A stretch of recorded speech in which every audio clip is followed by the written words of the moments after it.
Welcome back to Movie Monday. Today, see? I didn't do the yay thing. Well, anyway, today, we watched The Prince of Egypt, which is, a movie that I really like. That we've all seen at least once. Yes, I now know what scene was recorded on my VHS. Oh, yeah. Oh, And okay. I know what song I sang now. Yay! So we all have some history with this in very interesting ways. Yeah. In terms of watching the movie itself, though, I saw it when I was like 8 or something, so I don't really remember. But yeah, anyway, what scene was it, Tara? The scene was, remember when they were with the chariots and there is that one part where they were going through town and you briefly see like a chessboard with like the Egyptian gods Oh, yeah. battling and then it gets destroyed. Okay. Yeah. That's the random scene that was recorded. Okay. I was like, oh, wait, this is very familiar. Like the rattling sound, and then they go through it. I think the scene that it, like, where it stopped was, like, right when the sand started billowing into, like, the temple or something. Mm. Oh, I see. And then it stopped, and then it went to the next movie, which I don't remember what the next movie was. That's quite a cliffhanger. It just starts coming in, and then you see them get swept away. Yeah, and then I was like, well, like, I guess I'm not watching the rest of this movie. Move on to the next one. Because that's how VCR worked back then, especially when you recorded things. Yep. Yeah. And then you recorded over things. And then some mystery ghost footage happens. Yes. Okay, so that was the scene. What is the song? Is the Miracles song. That Oh, makes sense. that makes sense. And it was weird because it was like during the whole movie, I'm like, I don't remember which song at all. And like as soon as it was like the first like 2 words, I was like, oh, it was that one. So like it was such an immediate like memory flashback. It was kind of weird how quickly it was. But yeah. I don't remember like who sung what part though. Yeah, But- you sing the sister part or the wife part? I don't remember. I think we mixed it up a bit too because like in the movie it's not like equal. Oh, yeah. Yeah. So I don't remember, but yeah, I know that was it. Yeah. Okay. See, like I'm kind of in a weird position with this movie because like there's a story they have to follow, right? Yeah. And you know, I'm not Christian, and if you take a step back from that angle, like parts of the story are kind of messed up. Yeah. Like Yeah. the whole thing about like the final plague scene, right? Like Yeah. that is a really powerful scene, but like it's kind of fucked. Like I get the whole point of it, but like, you know, it's like did you really like it's like random Egyptian families had their kids die, and I'm like, is that necessary? Like, couldn't you just have had like like Ramsey's son die? Wouldn't that have gotten the point across? Like, you know what I mean? So it's like stuff like that where it's like I'm kind of like it bothers me, but it's like I can't blame this movie, Yeah. right? Blame So the source material. yeah, so and it's kind of like in a weird position with that. But in terms of the movie, yeah, I think that is probably the most emotionally powerful scene. Yeah. The fact that it's so quiet while it's happening, I think, works really well. And then, of course, the animation is really good. Very impressive. Also, the facial expressions actually work really well, too. There's a lot of subtlety Yeah. in the movements. Especially with the eyes, too. Yeah. Actually. I always remember. It's like I remember everyone's facial expressions and like the colors and the like Yeah. silhouettes. They use a lot yeah. of silhouettes and like interesting lighting and color. It's Especially the lighting. And then that one, yeah. the one scene where they did the entire animation in like the Egyptian, like, Oh, yeah. murals. Yeah. Yeah. Really impressive, too. Yeah. Yeah, and then, it's like there's also how they use a decent amount of, like, I guess, like, CGI kind of in, like, the backgrounds of stuff. Mhm. And, like, especially because this is 98, I think, right? So, I like, think so. at the Yeah. time, like, it, you know, it's not, like, high quality or anything. So, like, I feel like it could have been done in a way that came off as, like, really weird. but like it works. So Mhm. yeah. I think it was like when the final plague was in the sky, that was CGI, I think, as well as like I guess the fact that they used the CGI for many of the miracles kind of gave it like Mm. it didn't come off as bad because it's supposed Right. to be kind of otherworldly, Yeah. like different compared to the rest of the surroundings. So it worked in that sense. Yeah. They used it to their advantage and stuff. Yeah, I enjoyed the movie. I also agree. I can sympathize with Valen that there are some things. This is a very important myth for, I think, Jewish, Christian, and Islamic people. Yeah. In fact, I was looking so. up actually like kind of some stuff about like Moses, like quote unquote historically, and like it apparently said that like actually in the Quran Moses is mentioned more than anyone else. So, Oh, that's kind of ironic. yeah, but oh yeah. So speaking of that, because remember when we watched Passion of the Christ, like we kind of looked into like Jesus as a historical figure. Yeah. So I was curious to kind of do the same, and so the main thing that I found is that like like Jesus, the main consensus is that like people think he did actually exist. Yeah. Moses, most people think did not exist. That makes sense. I mean, he did all of this mystical stuff. Well, yeah, I mean, of course, ignoring that stuff, but like, because the main point that people point to is that like, there's no archaeological evidence, there's no hardcore historic evidence. It's just, and you have all these different myths, and they sort of, there's like multiple, there's not just one story, there were kind of multiple ones that popped up, but they all kind of popped up like right at the same time, like much later than it supposedly happened. Oh, okay. And it's like they all kind of, there's a lot of details that are different between the stories. I think the only thing that said that's like true about every single story is his name, and also that like, I think this is the only other thing that was true for everything actually was that he married like, what is a Median woman or whatever the name is. Like it's like that was it. Like everything else like is slightly different in a lot of like the original stories. So, yeah, it seems like he probably doesn't exist. There were some ideas about like maybe there was inspiration from like maybe a thing that happened with this or something, but it's very very vague, and we don't really know details of that stuff. So, yeah, Moses probably didn't exist.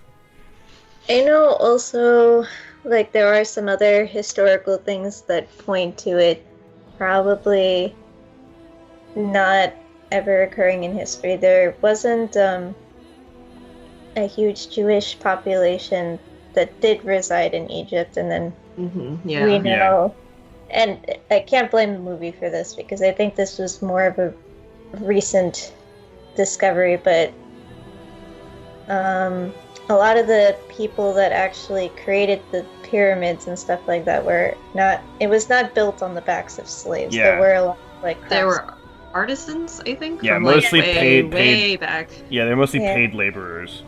Yeah, they were mainly paid laborers. But I guess the thing with this movie too is that unlike Passion of the Christ, we can't actually look at it from a historical. No, I wasn't doing that. I was just curious. No, I know what you mean. Yeah, I was also agreeing with you. Yeah. So you really have to think of this as a movie adaptation of the Moses mythology, right?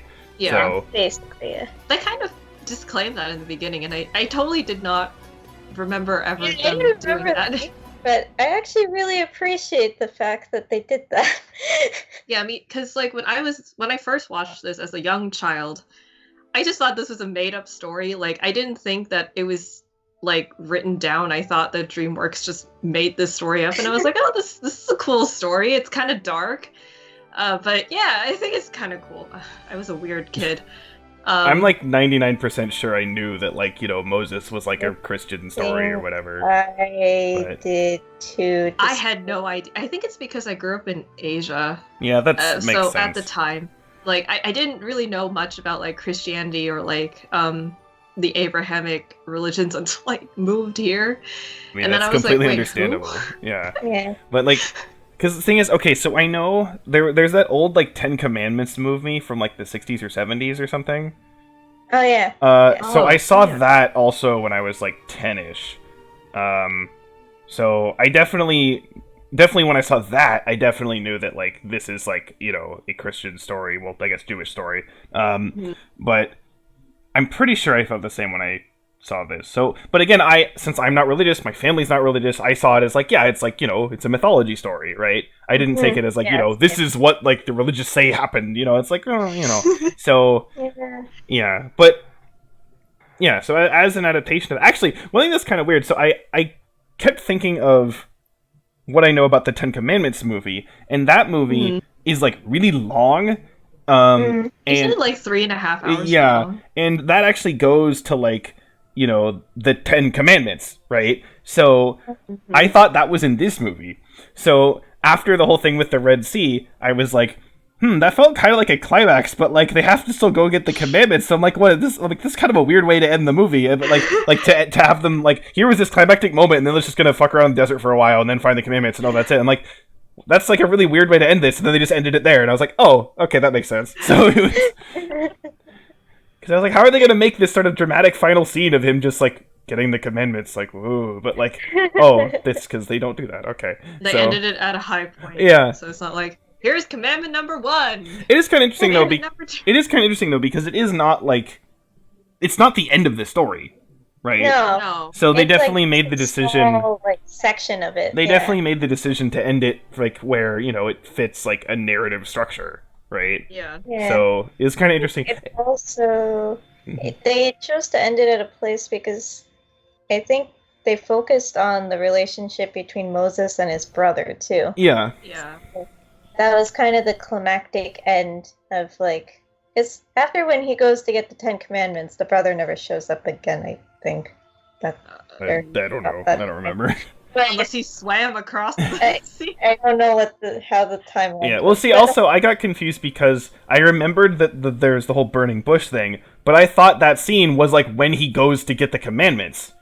Oh. I didn't know that he saw the bush like earlier, so that's why I was like thinking like, you know, that's why that's gonna happen. So, yeah, but I don't know. He didn't bring the bush with him, so he didn't bring the bush. I will say it is kind of funny because like the voice of God in this is like a really like calm, soothing voice, but then he's like, I will smite the Egyptians. And it's like, whoa, dude. Like, it's like kind of, he's like talking about he's gonna like kill everybody with like this really calm voice. And it's like, all right, calm down. Morally gray. God. Yeah, because again, it's like, I had this like, thought, like, oh, I wish they did this. But I'm like, there's literally zero chance they would do that because they have to stick with the story. So it's just like, like, for example, I thought it would be really interesting if like, after, you know, all the firstborns die, Moses was like, shit, dude, like, this is bad. But, like, he didn't, right? Because, like, that's the story. So it's like, you know, it's like, I can't, so it's one of those things where it's like, I wish they did this, but there is literally no chance of that happening, so can I even bring it up as, like, a valid point, you know? Yeah. I guess when you brought that up, it reminded me, we know this is an adaptation of a myth, of which there's another movie that came out in the 90s that was also an adaptation of a myth, that was also animated, which was Hercules. And oh, okay, you're right, yeah. At least, I also like that movie too, but I think we can all agree that that's not exactly completely faithful to the Hercules myth. Yeah, that, like, real mythological Hercules was kind of an asshole. Yeah, definitely a lot of liberties were taken with Hercules, of which this, on the other hand, I could say, like, I don't know the exact myth, but it does feel, at least to the little knowledge I know about this myth, it does feel at least more true to the story, I would say. At least,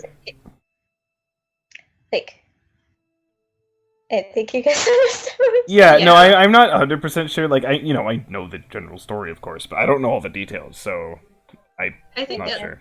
At the very least, they did a good job, like, keeping all the characters, like, not strictly good or bad, and that's something you see a lot with Ramses, especially, and even with Moses in the beginning, because in the beginning, he's also kind of a douchebag. Yeah, Ramses and Moses in this do work really well as, like, together off each other, so that's definitely the highlight character-wise.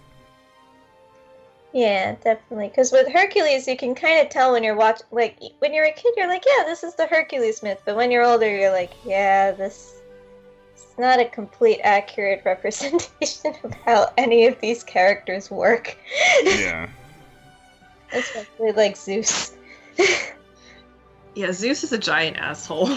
Yeah. Yeah, but another thing that this movie does really well is the soundtrack and the music is really good. Yeah. Yeah. Like I I've said this before. I kind of inherently don't really like musical numbers in movies, but like given the fact that happens, like this is probably like the best kind of thing they could have done. So Yeah. yeah, because again, it's well put together. It's interesting instrumentation. It like flows with the scenes. Yeah. It's not like a jarring break. Right. Yeah. Yeah, that's because actually a fair amount of songs, there's at least two where like the singing is sort of like, it's like the thoughts in their head, where it's like while they're doing stuff, so it's not like we have to stop the plot to have a song, you know what I mean? It's not really like that. Yeah. So there's a few times where it's kind of like that, but not that much, so yeah. I also like how like the I don't remember what they're called, the sort of Egyptian like magician guys or whatever. The whole thing is that they're like performers, right? Yeah. So it's like, oh, look at all stuff we're doing with like the gods, where it's like, they could totally be faking it completely, right? You know what I mean? So I like how they put that in there. And yeah, I overall I think the story is well done. As an adaptation, it's done well. And the character stuff is good, the music's good, the animation's good. Yeah, my issues with this are from the source material, which again I really can't blame on this movie. So yeah. But yeah, it's good. I'm glad I saw it again, but it feels like I just saw it for the first time. So But yeah, anything else to say, or should we rate?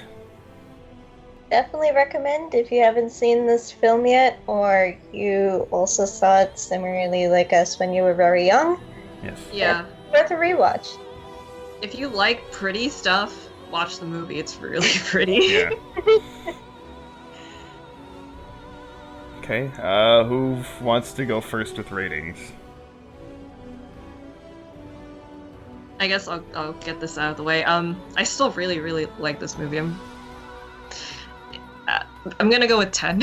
Oh, okay. I've watched it so many times, and I don't know. I always liked it. It's one of those kinds of things. Mm-hmm. There's sort of a nostalgia associated with it.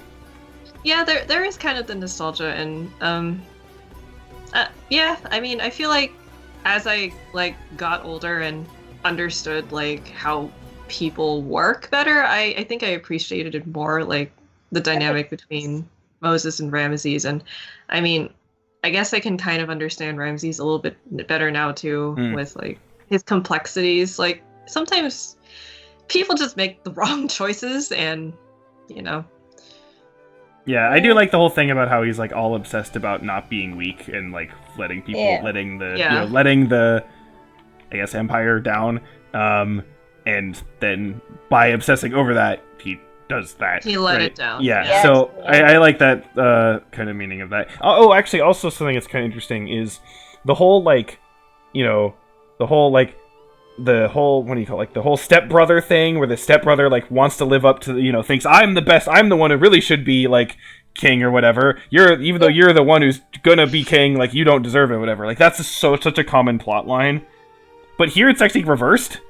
Yeah. Where it's kind of interesting how they do that, because I've seen so many things where it's the other way around, and it's oh boy, here we go, this tired plot line. But then this time it's oh, okay, it actually is, And it works to the story's advantage too. Yeah. I'm caught between two numbers. Okay. I'm pretty confident. At least Alan didn't go first this time. Yeah. I'm pretty confident. I'm gonna go with a 9. It definitely does what it needs to do very well. To me, basically, I see it as a 9 is okay. This movie, as a movie adaptation of the story, does not have any problems with it. right? So in something like that, where for me, if I see here's something that has no flaws in it, that immediately puts it up to a 9. What would put it up to a 10 is sort of a personal connection with what's going on, right? Yeah. I don't think I have that in this case. So that's kind of why I'm putting it at a 9 and not a 10. And again, that may be just be due to, again, the source material and all that kind of stuff. So, but that's kind of my stake on it that way. It's still very good. I definitely recommend it to anyone who has not seen it in any of that sense. I can understand if someone does have that personal connection, right? But I just personally don't really. But it's definitely, I could not put it any lower than a 9 for sure. So Yeah. I think I agree with Valent with putting it at a 9. Because similarly, it is a very beautiful film. It's very well done. I would rewatch it again, definitely. However, I similarly don't have the nostalgic thing with it. Mm-hmm. The nostalgic association with it. I remember that one scene from my childhood. I don't think that's enough. No. Unfortunately, my VHS tape did not record the rest of the movie. So, if it did, maybe it would have been a 10. But that's no one's fault except for, I guess, me. Because it's most likely that I put that VHS tape in to record the other movie that I now forgot. Must have been really important. That's so sad. Yeah. I don't remember what movie it was. Oh, well. Maybe one day you'll remember? Who knows? It's alright. Okay. Ready to move on? I guess. I wonder what's next. Well, speaking of next... Oh, wait. One thing that I was also going to mention. Okay, never mind. Backtrack. I forgot. Was the fact that there's actually a lot of people of color in this film, too. So that was like one historical thing that they actually did well, where... No one is white. Yeah, that was definitely a thing with, like, the 60s movie, where it's like, here's this, like, old white dude as Moses, and it's like, alright. So I was like, oh, it's really interesting. Yeah, that was my one point. Okay, yeah. Okay, now we're moving on. Yes. So the replacement for Prince of Egypt was randomed to be Brazil. I put this on the list just because Doug Walker said it's his favorite movie. I don't know anything about this movie. So, maybe we'll hate it. Like... I don't know. Hey. I don't know anything, so that's something. Okay, well, will we get one of our actual picks, or will we get the last random Another one? random Another one. random one. Here, I'm gonna... This. Okay. So, Alright. what are we gonna get? We get, I really hope it's not. The other... Another random. Please. Oh my god, oh the other my random! What is it? Wait. The Usual Suspects. Oh my god. We're never gonna be able to watch any of them. Like, I'm kind of glad that I'm not watching the Bollywood thing yet, but now it's just, like, narrowing it in. I know! Oh, god damn it. Okay. Usual Suspects is next, the other random. Oh Another my random god. There's another one that I don't really know anything about either, so, you know. It's not long. So next time, watch us possibly die. Well, who fucking knows, man? I don't know. All I know is, like, apparently there's a scene where, like, the characters are, like, getting, like, sort of, like, interrogated or something as, like, you know the whole thing where, like, you line up, like, to take a mugshot or whatever? It's, like, a bunch of characters doing that, and, like, the people are kind of, like, harassing them, and they're just, like, mocking them. I don't even know, man. We'll find out whatever the hell people like about this movie, maybe next week. Who knows? I don't know. Great, I guess. Bye! More movies, damn it! God, yeah, Okay, well... Bye. I guess we'll see if we can survive February No, geez. And finally get one of our movies, or if we Maybe. have to wait until March. Yeah, well, actually, I am wait, so... bitter. Well, yeah, oh, actually, because the next... the one after the week after this, after Usual Suspects, is going to be your show. Yeah. So... Oh my god. We're... Goodbye, February. Good Yeah. lord. Okay. Well, yeah, okay. Next is Usual Suspects. Bye. Bye.